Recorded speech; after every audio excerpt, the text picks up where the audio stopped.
లోపలుండి చాలా అంటే చాలా గట్టిగా మనల్ని నవ్విస్తాకి ట్రై చేస్తాడు. ఇప్పుడు జానపద గేజో సంథింగ్ బుర్రకథో దాన్ని ఏమంటారో తెలియదు, కానీ రాత్రి ఒక్కొక్క కంటెస్టెంట్ గురించి వాళ్ళున్న వీక్నెసెస్, వాళ్ళకున్న స్ట్రెంగ్త్ గురించి చాలా చక్కగా చెప్పాడు. నాకైతే బలగం సినిమాలో క్లైమాక్స్ చూసినట్టు అనిపించింది. అవినాష్ మాటలు చూస్తే చాలా అంటే చాలా బాగుంది. ఇంకొకటి, బిగ్ బాస్ నాగార్జున గారి ధ్యాస అంతా కూడా ప్రేరణని విన్ని చేయాలి, ఈ సీజన్ ఏమైనా సరే లేడీస్కి అప్పచెప్పాలి అన్నట్టుగా నాకు కనిపిస్తుంది. అది టేస్టీ తేజ ఉన్నప్పుడు దోశ పంచాయతీ మిస్ అయినప్పుడే నాకు అర్థమైందన్నమాట. ఈ దోశ పంచాయతీ ప్రోమోలో చూపించి ఎపిసోడ్లో కనబడినా కానీ చేశారు. అప్పుడే నాకు అనిపించింది ప్రేరణ సపోర్ట్ చేస్తున్నారంటే. మొన్న ఓంకార్ వచ్చి మీ ఆయన గారు నువ్వు నాకు స్మార్ట్ జోడీలో రావాలి, విన్నింగ్ ప్రైజ్ తీసుకొని అన్నాడు. అప్పుడే నాకు అనిపించింది ఏంట్రా బాబు ప్రేరణకు అప్పచెప్పేస్తారు ఈ కప్పు అని. కాబట్టి మీరు ఆలోచించండి, అందరూ కూడా నిఖిల్ గౌతమ్ అనే మాయలోనే ఉన్నారు, కానీ అక్కడ ప్రేరణకి ఎక్కువ ఛాన్స్ ఉంది, గెలిచే ఛాన్స్, అలా గెలిపిస్తారు దగ్గరుండి అని నాకు అనిపిస్తుంది. ఇక విన్నింగ్ రేషియోలో ఇక ఎవరెవరు పోటీ పడుతున్నారా బాబు, ఖచ్చితంగా నాకైతే గౌతమ్ కృష్ణ మీదే ఉంది.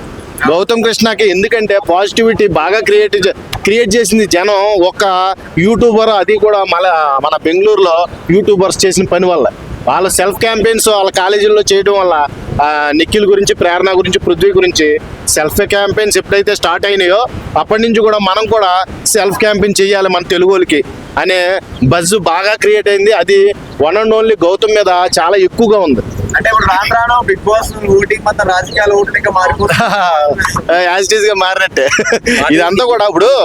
ఇప్పుడు సినిమా ఏదైనా కొత్త సినిమా తీస్తే ఖచ్చితంగా ప్రమోషన్ చేస్తామా లేదా, ఆ రకంగా టాప్ 5 లో ఉండే కంటెస్టెంట్ అందరూ ప్రమోషన్ చేయడంలో తప్పు లేదు. కానీ మనం ఎవరినైతే మనది ఏ షో, మన తెలుగు షో, మనది తెలుగు బిగ్ బాస్ 8 షో కాబట్టి ఎవరిని గెలిపించాలనుకుంటున్నారో మీరు నిర్ణయించుకోండి.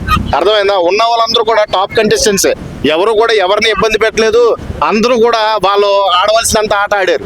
ఇప్పుడు నిఖిల్ ఉన్నాడు, మాటలోను మంచితనంలోనూ చాలా మాస్క్ వేసుకుని ఆడాడని నేను చెప్తాను. 13 వీక్ వరకు ఇప్పుడే మాస్క్ తీసి జనాల ముందు వచ్చి కూసోబే అనే దాకా వచ్చింది వ్యవహారం. అర్థమైందా? ఇప్పటి వరకు మాస్క్ అయితే తీయలా, అంతా కూడా గ్రూపు మేనరిజం చేస్తానే వచ్చాడు. అలాగే గౌతమ్ ఎప్పుడు మాస్క్ తీసి ఆడతాడు, ఎందుకంటే ఆడికి షార్ట్ టెంపర్ వచ్చినప్పుడల్లా ఎవరినైనా సరే ఎక్కేస్తూ ఉంటాడు. కాబట్టి జెన్యూనిటీ అనేది ఎక్కువ కోపపడేవాడి మీదే కనబడుతుంది.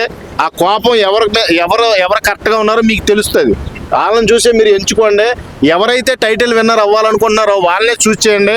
పోయిన సీజన్ లాగా పల్లవ ప్రశాంతం చేసి టైటిల్ విన్నర్ అందరూ కూడా చాలా అవమానం ఎదుర్కొన్నారు.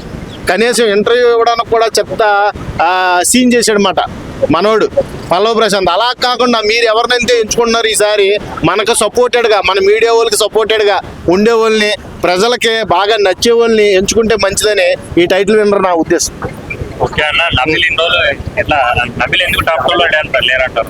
నబిల్ టాప్ 3 లో ఉన్నాడు, టాప్ 2 కాదు. ఎందుకు లేకపోవడానికి ఏకైక కారణం లాస్ట్ పృథ్వీ వెళ్ళిపోయే ముందు పృథ్వీతో సన్నిహితంగా ఉండడమే. చాలా దెబ్బ పడింది నబిల్కి. నిజంగా షేర్ లెక్క ఆడుతున్నాడు వరంగల్ బిడ్డ అనుకున్నాను, కానీ ఈ పృథ్వీ అనేవాడు మాయలో పడి ఓటు బ్యాంకింగ్ తగ్గించుకున్నాడని నేను గమనించలేకపోయా.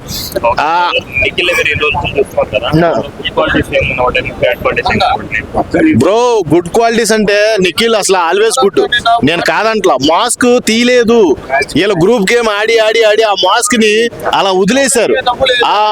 ఆ మాస్క్ ని తీసి ఈ రోజున ఆడుతున్నాడు. కాబట్టి నిఖిల్ బెస్ట్ క్వాలిటీ ఉన్న వ్యక్తే, కానీ నువ్వెవడికి సపోర్ట్ చేస్తావంటే ఖచ్చితంగా గౌతమ్ కృష్ణ ఉన్నవాళ్ళని నేను కోరుకుంటా. అర్థమైందా? వీళ్ళిద్దరిలో ఎవరైనా నాకు ఓకే, కానీ ఎక్కువ మెజారిటీ ఆఫ్ పీపుల్స్ కోరుకునే వ్యక్తిగా నేను గౌతమ్ కృష్ణకి ఈసారి టైటిల్ విన్నర్ అవ్వాలని మనస్ఫూర్తిగా. నిఖిల్ గెలిపిద్దామని ఎవరో మా టీవీ నిఖిల్ని కాదండి, ప్రేరణని గెలిపిద్దామని ఎక్కువగా ప్రయత్నాలు చేస్తుంది. మా టీవీ మీరు సరిగ్గా అబ్జర్వ్ చేసి చూడండి. మొన్న చాలా విషయాలు కూడా మనకి చాటతెల్లమయ్యాయి. కొన్ని ప్రేరణ అనే ఎక్కువ విన్నింగ్ రేషియో ఇవ్వాలి, ప్రేరణకి ఈసారి కప్పు అప్పచెప్పాలి. ఇప్పటి వరకు లేడీస్ ఎవరు కూడా గెలవలేదు బిగ్ బాస్ 8. ఖచ్చితంగా ఈసారి ప్రేరణకి ఇస్తే ఒక లేడీ ఫైటర్ కూడా బయటకు వచ్చినట్టు అనిపిస్తుందని చూస్తున్నారు.